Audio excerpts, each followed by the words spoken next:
Hi, this is Dr. Andrew Hahn, and today is May 14th, 2021. And this is the 12th episode of Guided Self Healing, Fearless Living. And this episode is called A Trinity of Trinities, or Three Types and Three Variations.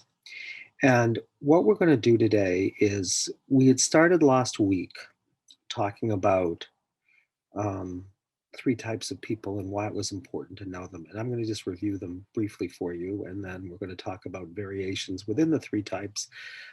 Now, why we're doing this is if you really understand people from the inside out, it's very powerful and you can use it in all kinds of ways, but at its best, you can use it for greater understanding and greater empathy and really treating them the way that they would want to be treated as opposed to the way that you would naturally treat them. And that is creates untold good when you really can say, I want to know what it's like from your perspective. Plus it tells us what motivates us, and often in ways that we just had no clue what was driving us. So we felt like we were stuck, and this is about freedom. And ultimately, this is going to all be about becoming more free to be who you truly are without compulsions, and be free to not be non reactive to the people in your lives, which is a great thing. And ultimately, non reactive also to yourself. So, with that in mind, let's review what we had said last time, which is we had said that there were three kinds of people. And they have very easy to remember names. They're called heart people, head people, and belly people. And if you recall, if you heard this, we said heart people are motivated by one thing. They're motivated to get someone's approval, because if they have their approval, they have a good feeling in the heart. So that's sort of what constantly is driving them. And so their energy goes forward and out in a kind of craving. I want you to approve of me. And all heart people are the same in that way. So there's a kind of addictive quality to gaining approval. And that can have its cost, but it can also have its gifts. So, like everything has challenges and gifts, it does too. Then we go across a great divide to head people. And head people sort of have the exact opposite experience, which is they're saying the world is in some way dangerous and that it's going to be painful. And so I have to pull away from something. My energy goes back and in, or the word in spiritual practices is called aversion. Like, I'm averse to something and I want to get away from it. Why are we called head people if we're a head person? Because if you could see me, you'll see that I'm scanning. Because if you're a head person, you're going to have to be discerning about things like, where's this danger going to come from? So I'm going to be processing through my head, and we're going to say, I think, therefore I am, like Descartes did, as opposed to any heart person who would say, I feel, therefore I am. And so there's going to be three variations, but everybody who's a head person is going to move away from something, even if it looks like they're not, they are. And that's their fundamental motivation. So back and in. Then we had belly people. And belly people, as we said last time, their energy goes up and diffuse. And what does that mean? It means instead of saying, I feel, therefore I am, or I think, therefore I am, they basically say, I react in some way, therefore I am. And it's really, I sense something outside of myself and then I take an action. So I either react or I respond, but there's a sense of responding. I don't know my inner experience so well, but I definitely know how to respond to something outside of myself in order for me and mine to be comfortable, because that's what I'm looking for, is something that's going to make me comfortable. Even if it looks like to the rest of the world, it's going to make you uncomfortable, it's going to make you comfortable, right? So we have these three kinds of people, right? People who crave and want approval, people who have aversion and want to get away from, and people who what's called self-forget, and they want an identity basically in reaction to something. So that's our starting place. And if you can remember that, you're doing really well. And I would suggest, if you haven't done it from our last, is to say, when I really, really look at myself and I think back, if you're my age and I'm 64, to my 20s or something, what really motivated me? Was it to gain approval? Was it to escape some kind of danger? Or was it to get an identity by responding to something, essentially? All right, now we're going to talk about three variations. And in each case, what you're going to see is within each of these centers, one of the variations is going to go forward and out. One of them is going to go back and in, and one of them is going to go up and diffuse. And that will tell you what you really need to know. If you think about it, it will answer your question. So the question then is going to be if we're a heart person, which are called image feeling points, right? Or image despair points. It says, if I want to get your approval, where do I look for it? Do I look for it out, forward and out to the particular other? Do I look for it up and diffuse to what we call the generalized other? Or do I look for it back and in inside of me that I find what my image is and then I present it to the world and then the world better approve of it and like it? So let's look at each of those variations. So we will start with what's called in the Enneagram, because that was the model we're using, point two. And point two is called the giver. Now, what does a giver do? A giver gives, or it says, I'm pleasing, therefore I am, right? And if you're a giver, what that says basically is, I'm going to know your needs better even than you know your needs. I'm going to be so attuned to you that I'm going to be able to know your needs and take care of them so well that it's almost like you're not going to be able to live without me. And my sense of worthiness comes from my being able to be indispensable in some way, shape, or form to you. I'm like the person behind the throne, so to speak, that you can't live without. And so that's what, if I'm a giver, that's what I do. Now, clearly, that has a lot of gifts, right? Any giver will really know how to take care of people's needs, and they do it exquisitely well. But the very gift is also the challenge, which means that I compulsively have to take care of their needs. Why? Because I have a little secret, which is I need them to need me. That's called the prideful stance. So the seven deadly sins and the two what are called shock points, which are the nine stories. The sin is called pride, and pride here means that you can't live without me, right? And but there's a loss in that, obviously, because you may get approval, but you do it at a stake of your freedom. And so, what are we looking for over here? You know, the prideful stance, you know, who says, you can't live without me. We're trying to get to a place, if I could be with my sense of unworthiness, then I could say, well, I can use my gifts, but I'm not in order to have, not in a selfish way, even though it looks so unselfish, right?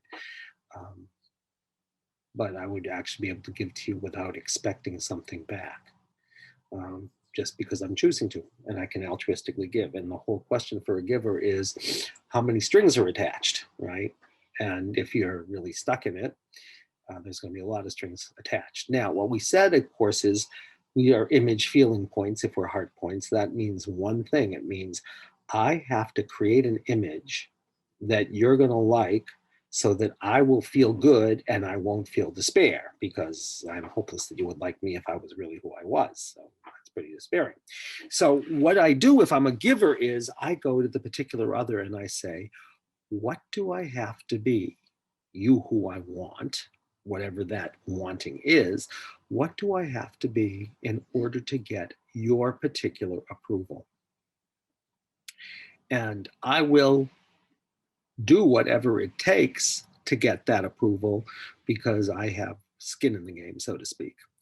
And for whatever reason, whether I want you, you know, because I want to be able to preserve myself, or I want a connection, or I want social status, whatever it's going to be, I have to become what you in particular want me to be. And so, of course, where do I look for what my image is going to be? It's going to be out there. And so, if you speak with givers, they'll say, you know, well, if I wanted one person and, you know, he wanted me or she wanted me to be, you know, a bookworm, then I'd be a bookworm. But if she wanted me to be a sex god, I'd have to be a sex god. I would have to be whatever it was that they wanted me to be so that I would become indispensable to them. And so there's this quality that people from the outside see as being manipulative. Of course, if you're a giver, it doesn't feel that way, because all it does is you're just saying, I know how to become what it is you want me to become. And I just do it naturally, like changing clothes. And I can just, if I know what you need, I can just become what you need me to be. But it's a very active process because I want something back, right? It's like I want your needing me, which means that you accept me and then I feel worthy and all that kind of good stuff. So that's, the story. And so you want to think about what it's like right now. We're all going to step into that for a second and just breathe and slow down and attune to what it would be like to be someone who says, my sense of worthiness is going to be because of your accepting me. And what do I need to be and do in order for that to happen? And we could all feel, our energy like I'm looking, to you, and I will become whatever you want me to be. And if you can feel that energy, you'll start to go forward. What do I want you to be? Okay, I'm here. I want your approval, and I'll be what you want me to be. And my work then is to free myself of that. So what happens, of course, with givers, which I want to say right now, is givers are in good shape until all their friends get into a room and they say, well, it's like all these different people. But it's not that they've merged with everybody else. It's that they've become actively in a kind of way without being aware of it, what everyone wants them to be, right? As a kind of beloved, right? If I'm going to please you and I want you to love me, then I have to be what you want me to be. And that is the deal with a giver. And we want to feel into that. And we want to feel the great gift of being able to say, I can take care of your needs like nobody's business. And then the question is, can I do it freely or do I do it compulsively? And so we now know what's motivating that, the sense of like, if I not taking care of this person's needs, they don't need me, I feel a profound sense of unworthiness. Very, very painful. And again, if we could sit with the unworthiness, which really comes from within, if I'm a giver and I could really let myself feel just how unworthy I feel if I'm not able to get the person I want or whatever it is that I want, that whatever entity that I want, whether it's a person or a group of people, but like as one person almost because they have to like accept me, right? Um, then I have a problem. So I have to be able to sit with my sense of unworthiness and then I'm free. And I can be humble and say, you don't need me, but you may want me. Which brings us back, of course, to the Rolling Stones. So that's the giver. And now we're going to move along and we're going to go to the point 3, which is called, in my understanding, of because the different teachers call these things by different names, but it's generally called the performer. So if we're a performer, point 3, right? We want to think about this, which says basically, I am my image, right? They're called the points of vanity. The emotional issue is called vanity, and the mental issue is called deceit. Now, what does that mean? It means that I am my image, and I have to create an image that will be the image that you want me to be so that you will give me applause. But generally, I want your applause as a general. It's sort of like someone who says, let's take the pulse of everybody and see what they're all looking for and let's give them that. That's sort of the deal here, right? And I'm going to attune to whatever it is that the general group that I care about wants, and I will become that. And I will dress it. I will make people feel secure around it, and I will gain my sense of ambition, because I will become the leader of it. And so threes tend to be leaders, but they're leaders because they've said, like, I know how to get people to approve of me because I will give them what they want. But it's sort of like Sally Fields when she says, oh, you all giving me applause. You like me, right? It's like she said that at the Academy Awards. It's stunning for this, really speaks to it. And of course, performers are very interesting in that you think of performing in both senses of the word, right? So it's actors, both in the sense of I'm playing a role And it means it has to be around action, and it means that, if I'm performing and I'm playing a role, I need recognition. And so that's what's going on here. And so why do we say this is up and diffuse? Because I'm not looking to the particular other, I'm looking to the general other, right? I want the whole audience to applaud me. And if I have a particular person who's applauding me, it's that they represent something bigger than themselves. It's not like I say, what do you want me to be? It's what do you represent that I want to be liked by? And I will, um, or you're, if I have power, it's what you represent to me. It's not you in particular, it's what you represent to me as a reward for whatever it is that I've done that has got me powerful. So, of course, performers are the people in the world, they're called human doings, right? And it's because I am my actions, I am my image, I am what I present to the world, which is my actions and my image. So, if this is, you, then you'd say, well, what's going on? Why is there this compulsion? I mean, it serves me in some way. I do a lot, I get a lot of rewards, but like I need more and more and more of it. It's never quite enough, right? If I get some recognition, I need more recognition. And it never ends, if you're fixated in it till it does, because at some point or other, it just has to run its course. But you can chase after success forever and ever and ever. So really it's someone who says, I succeed, therefore I am, right? Or I do, therefore I am.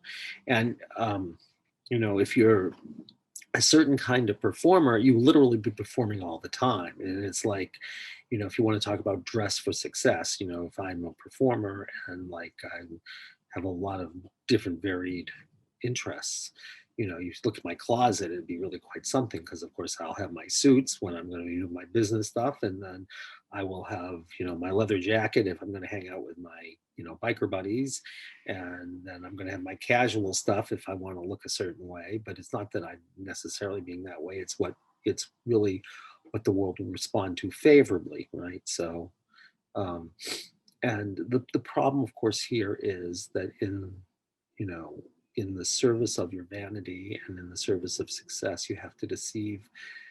Basically, what you have to do is you have to deceive yourself that you're deceiving yourself. And, so you put out this image to the world, but you don't want to think of yourself as being a phony. So you have to deceive yourself and begin to believe that you are the projected image that you put out into the world. So it sort of is like the successful child, the one who says, I succeed, therefore I am. I do, therefore I am. I create something, therefore I am. So, of course, what we'd have to look at is what would happen if I could notice the compulsion, this craving that's based on I need to succeed. Well, why would I need to succeed? Because I'm afraid that who I am is a failure. I'm afraid I do nothing. I'm afraid I create nothing. This is my fear, that who I really am, right? That's who I really am now. Of course, then the question is the person who's a failure, can you just say yes to them? Because, of course, success and failure in a reciprocal relationship is are all of these things, right? Um, uh, so, in order to truly be successful, you have to be non attached to the result. Otherwise, you'll get into a rut and eventually life will bring you there. So it's just a question of whether you're going to go smiling or kicking and screaming, because if you have to take a chance and you have to do something that you're not as good at, and you may fail. And if failure is a word that doesn't exist in your vocabulary, then of course life will still give it to you anyway. So, performers. And the last point here of the hard points, which is where I think we'll end today, and we'll spend one podcast on each of these, but the last point are called romantics. And romantics are hard points also, so they also want people's approval. They crave it, um, but they go back and in. Now, what does that mean? It means that I go inside of myself if I'm a romantic, and I find who I believe I authentically am, and then I present it to the world, and the world better like it. Which, of course, says it's not really authentically who I am, but if I am,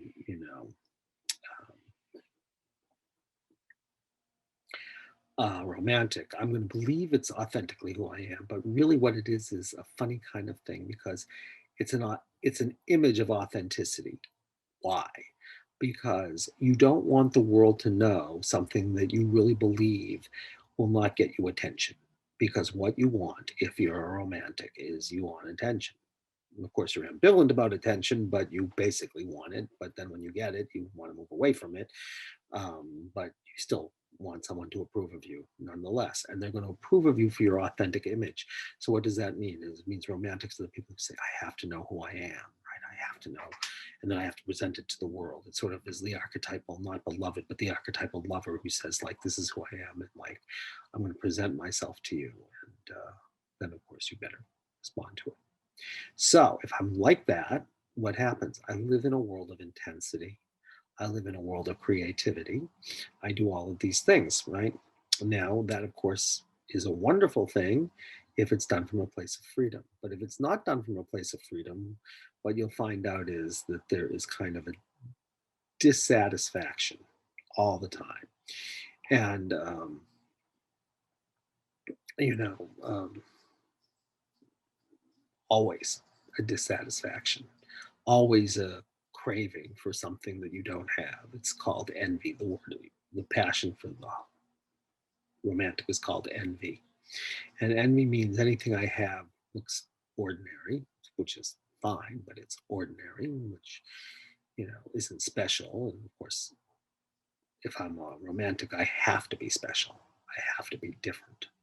So if I'm ordinary, that's like death. And, the fears of romantics are either that they're ordinary or they're defective. And either one of them ultimately becomes the same thing because, you uh, if you're ordinary, then almost by definition, if you're a romantic, you are defective. So, it's sort of like I'd rather be dead than be ordinary because I have to be unique. So it's someone who says, I have to be different, I have to be unique. Um, um, but then, of course, it's a very self absorbed place, right? And the interesting thing, of course, about romantics is because they have this intensity, what they do is they align with other people's feelings, but really they're aligning with other people's feelings. So if you're with a romantic, you'll say, oh my goodness, this person is very intense and very deep and sort of like can like be with me in whatever I'm feeling. But what you need to know is when a romantic is starting out by doing that, they're really doing it in order to be special. And it sort of is like automatic breathing for them because they know if I can align with what you're feeling, then I will get what I'm craving, which is that you will think that I'm special. So we have to work if we're romantics. We have to work basically on our sense of there's something wrong with me, and we have to come to a place of accepting that, and that it's okay to be ordinary. And if we could sit with our ordinariness and our defectiveness, and there's something wrong with me, then we wouldn't have to present this image of authenticity to the world while hiding the things that we were ashamed of if we're a romantic. So again, if you want to be able to say, what's it like to be a romantic? It's like, you know, I want to be different. And to be different means to be deep, right? I don't want anything superficial because that's ordinary and ordinary is death. So, it's like I want to go into the depths of the world. I want to, I like, painful things because anyone can be happy, but not anybody can just let themselves feel all the pain that they feel. And the question then, of course, is are you doing that in order to have an identity? Or are you doing it because sometimes the world is painful, but sometimes it's happy? And really, if you're a romantic, the question is can you just accept everything, including just the simple, ordinary things of life, and just say, great? So we've gone through our little journey now of the heart points. So, again, to review, all heart points are going forward and out. I want something, right? I'm craving something, which is your applause and your approval. If I'm a giver, I go to the particular you and say, what do I have to be your fantasy, to be indispensable to you? And depending on who I am, I'll do some things better than others, but for a short period of time, I can do anything in order to take care of your needs. Because if I take care of your needs, then you need me, then I feel good about myself, and I'm not the needy one, you are. Right? And my little secret, of course, being that I need you to need me. So my energy is entirely going out, and I will do anything to get that, even things that are kind of looking not very intelligent. And then we have the performer, and we again want applause, but we want it from the generalized other. So we go up in diffuse, and we believe that we are our image. So we don't look for the image outside. It's like we look for it from this general, like, what would a successful politician look like? What would a successful leader of a football team look like? What would a successful leader of a motorcycle group, what would they look like? How would they act? And then you act. And so there's this quality again of performing, both in terms of being an actor on a stage and an actor in life, because it's not okay to stop and smell the roses, because then you're not doing anything that's going to get you any kind of applause. Unless, of course, the world wants you to stop and smell the roses, because that would create a certain kind of image, at which point, of course, you would stop and smell the roses, but not in order to stop and smell the roses. You would do it because people would be watching you stopping and smelling the roses, and they would say, "Oh my God, look at him. He has the time to stop and smell," or she has the time to stop and smell the roses, right? He wouldn't be doing it to smell the roses. And then the romantic. And again, we're looking for, applause, and we're looking for somebody to approve of us. But we go inside to create, to find out who we authentically are. But we only want to present the sides of authentically who we are that we're not ashamed of. Because if, of course, we presented truly who we authentically were, um, and we really revealed all of who we were, then people may not like us. I mean, may still be unusual and different and unique, but in a way that wouldn't get us applause. And, all things being equal, I just want that applause still. So I have to create an idealized image of who I am as a way to try to counteract this denigrated image of who I am, right? So you have to sort of focus, if that's who you are, you have to say, well, what would it be like if I was someone who always felt like I was either better than or worse than, but just never am? And having said that, my invitation is, if you're one of the heart points, be with your, become aware of it, because then you'll have some chance to be free of it, because it's sort of like we all are living life like fish in water. We're not aware of, like, we're all looking through a lens, and we never look at the lens. We just look through the lens. So, and of course, if you're in relationships with people who are heart points, then my only suggestion to you is, like, be compassionate, be understanding, and say, "Oh, I understand where you're coming from," as opposed to reacting to it, because we all have all in us. And having said that, until we meet again, if you want to reach me, our website, lifecenteredtherapy.com. And if you want to reach me in particular, and any reflections and comments on it, always welcome. A Han, Andy Han, HAHN, at lifecenteredtherapy.com. So until next week, or whenever you're listening, be well.